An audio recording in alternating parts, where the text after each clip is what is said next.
Okay, let's talk about health. If you've ever felt completely lost in all the noise about diet trends and what you should be eating, you are definitely not alone.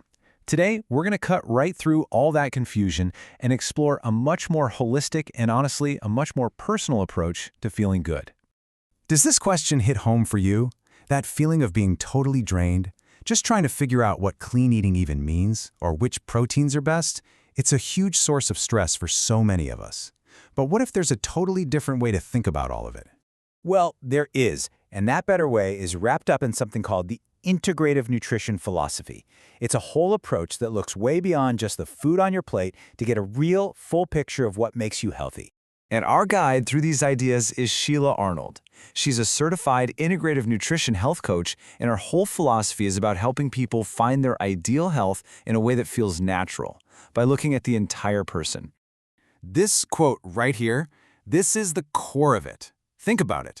Stress from your job or feeling unhappy in your relationships can literally physically stop you from reaching your health goals. It doesn't matter how perfect your diet is. So here's the more official definition. It's really about understanding that everything is connected. If you're struggling with things like weight gain or just low energy, you have to look at your career, your relationships, and your overall happiness, not just how many calories you're eating.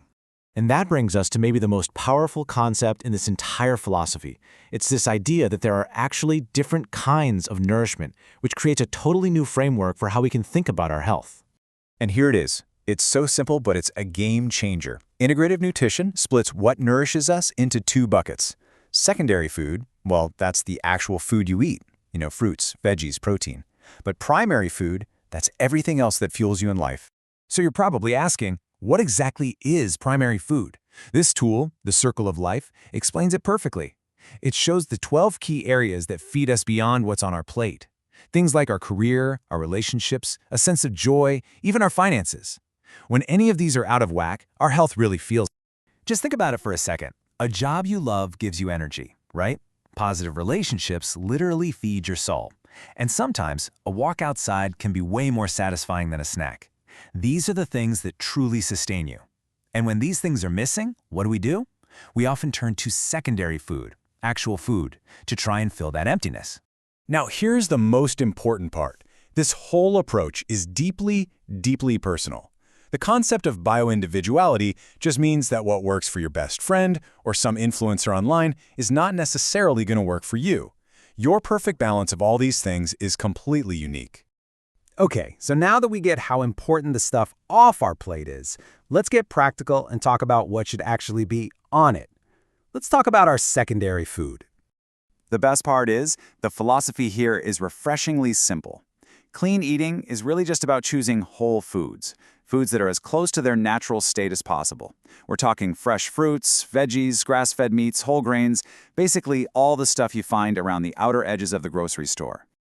And to help you shop a little smarter, there's the Environmental Working Group's Dirty Dozen list.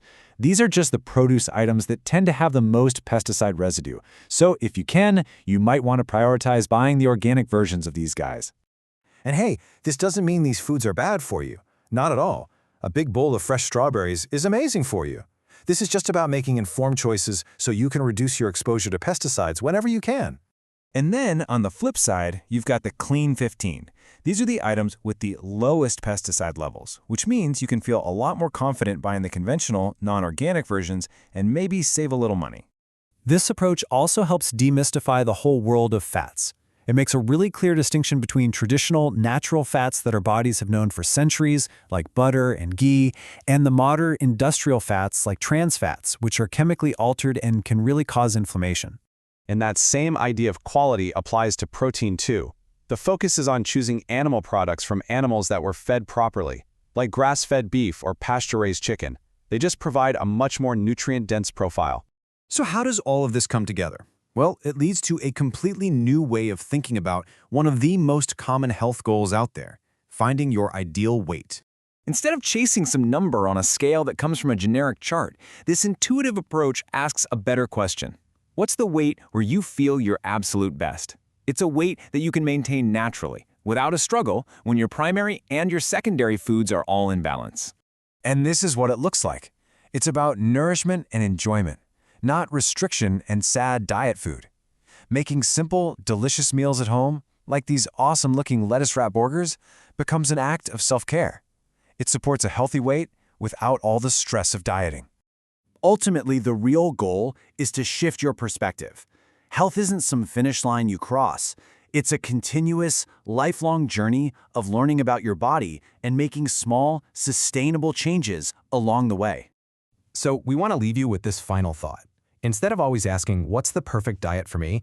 Maybe we should start asking, what is my life truly hungry for?